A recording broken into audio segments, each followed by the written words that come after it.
Welcome back to the Esthetician Coach podcast. I'm your host, Amber. Whether you're driving to work, folding laundry, or sitting in your treatment room waiting for your next client, I want you to know that this episode is going to shift the way you think about skin. And honestly, it might shift the way you think about your entire practice. Today, we are talking about skin types. Specifically, we're talking about why I think it's time for us to stop treating skin types as the foundation of our work and what we should be doing instead. Now, before you close me out and close out this episode and say that I learned this in school, what do you mean stop treating skin types? I want you to stay with me because I'm not here to tell you that everything you learned is wrong. I'm here to tell you that there is a bigger, deeper, more powerful framework that will get your clients better results, keep them coming back, and honestly, make your job so much easier. And this framework is called Barrier First Skincare. And by the end of this episode, you are going to understand exactly what that means, why it matters, and how you can start applying it in your treatment room right now. So let's get into it. So where did the idea of skin types even come from? Does anybody know? Raise your hand. Because I didn't. Most of us learned the five skin types in school: normal, dry, oily, combination, sensitive, and we were taught to use those categories to guide our product recommendations, our treatment protocols, everything, basically. And it made sense because you look at the skin, you identify the type, and you treat it accordingly to that skin type. But here's something that most esthetician books don't tell you. The concept of those skin types as a framework was largely popularized by the cosmetic industry in the early 20th century. Helena Rubinstein, one of the first major beauty entrepreneurs and truly a remarkable businesswoman by all accounts. I am fascinated with learning more about her. She is credited with formalizing the idea in the 1920s. And the reason it caught on so quickly was because it made it really easy to sell products. And that was her goal. That was her business. She owned a skincare business. She started a skincare business. Can you imagine starting a skincare business in the 1920s? I personally cannot. I cannot even imagine where do you begin.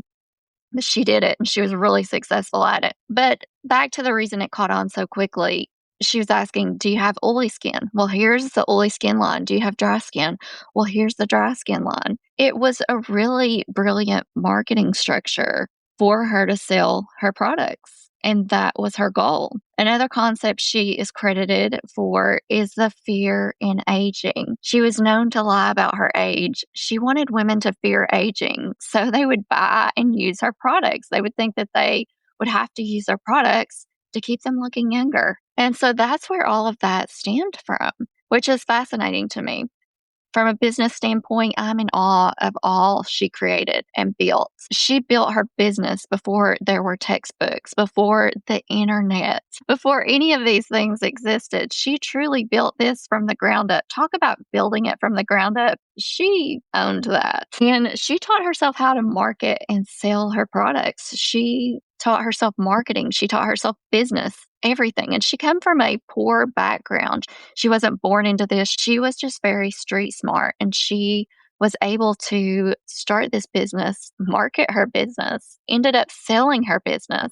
Anyway, I could go on, but I won't. I want to be clear here. I'm not saying skin types is completely a bad concept because it's not. The underlying biology is real. Some people do naturally produce more sebum than others. We know this. Some people have naturally lower lipid levels in their skin. Those differences do exist. Your textbook is not wrong about that. But here's the problem. Skin types describe what you see on the surface at one moment in time. And that's why you hear a lot of clients struggling to figure out why their skin has all of a sudden changed and what's going on. Because they used to be dry skin type and now they're oily or vice versa. And most importantly, skin types are not fixed. Skin changes constantly. It changes with the seasons. It even changes in different areas with hormones, with stress, with age, with the products someone is already using. A person who had oily skin at 22 might have completely different skin at 35. And I know that's been true for me. A client who comes in looking dry in January might be combination in July. So when we treat skin types as permanent categories and lock them in, we put our clients in a box, and that box can actually prevent them from getting better, from healing their skin. So, let me give you a really common example that I know you have seen in your treatment room. The client comes in with oily, acne prone skin. She's been dealing with it for years.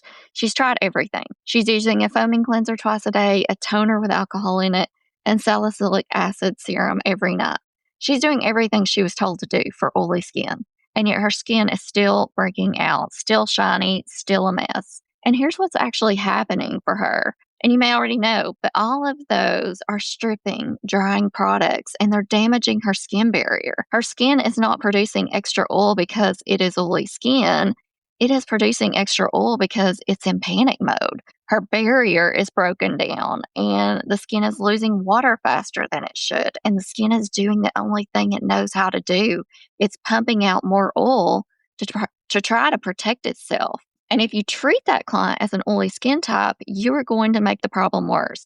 And every time you strip away that oil, you're signaling to her skin to produce more oil. It is a cycle that never ends. And I personally dealt with this a lot when I was younger. I didn't know any better. Your client walks away frustrated, spending money on products that are not working and wondering why her skin is not getting better. And that is a common trap of skin type thinking. And it's exactly why we need a different approach, why we need to look at it differently. So let's talk about our skin barrier, because this is the foundation of everything.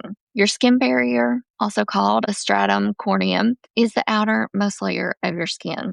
And I love to describe it as the brick wall. And that's the analogy I've heard. And I think it's a good one because the skin cells are the bricks and the lipids, things like ceramides, fatty acids, and cholesterol. Those are the mortar that holds everything together. When that wall is strong and it's intact, it does two incredibly important jobs. First, it's going to keep the water inside the skin, and this is called transepidermal water loss, or TOOL, TEWL. And when the barrier is healthy, water loss is low and the skin stays plump and hydrated. Second, it's going to keep out the bad stuff. So it's keeping out the pollution, the bacteria, the irritants, the allergens. A strong barrier is your client's best defense against the outside world.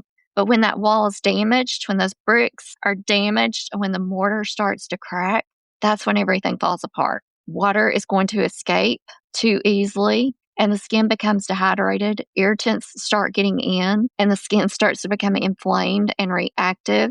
The skin tries to compensate, and that is when you see all of those skin type symptoms show up: the oiliness, the dryness, the redness, the sensitivity. And here's the key insight that I want you to really sit with. Most of the skin concerns that your clients are coming to you with are symptoms of a damaged barrier, not a skin type. They are not oily, they are not dry. They have a compromised barrier that is expressing itself in different ways. And when you shift your focus to healing the barrier first, something almost magical happens. The skin starts to regulate itself. That oily client sebum production calms down because the skin no longer needs to overcompensate. That dry client skin starts to hold on to moisture because the wall is no longer cracked. The redness starts to fade. The breakouts slow down. The sensitivity decreases. The skin type does not change. The skin health changes. And that is a completely different thing. So now I want to add one more layer to this because it's something that I'm really passionate about, and it connects directly to the barrier. And that is the skin's microbiome. The microbiome is the barrier's best friend. And you've probably heard that buzzword a lot lately. Well, it's a buzzword for a reason. They're starting to do all kinds of research on the microbiome. You've probably heard a lot about the gut microbiome in recent years, all of the good bacteria in your digestive system that keeps you healthy. Well, your skin has a microbiome too, and it is just as important as our gut health. They're all connected.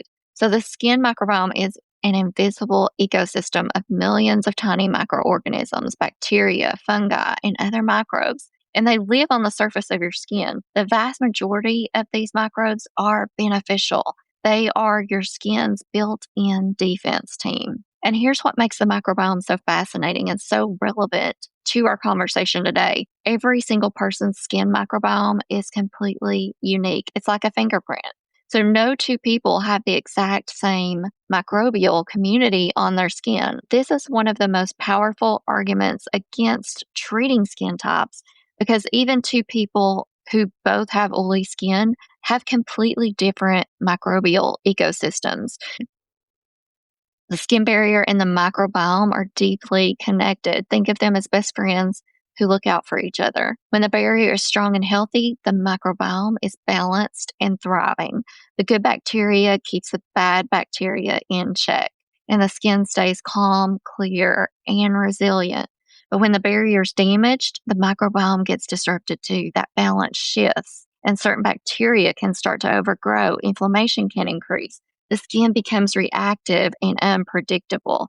And this is why harsh stripping products are so damaging. They do not just damage the barrier, but they wipe out the microbiome at the same time. So when you use that cleanser that's too aggressive, or an acid that's too strong, or a treatment that's too harsh, you're not just removing oil and dead skin cells. You're disrupting an entire living ecosystem that took years to develop. So even though you may not see those effects immediately, they will come to fruition if you continue to use that cleanser that's too aggressive.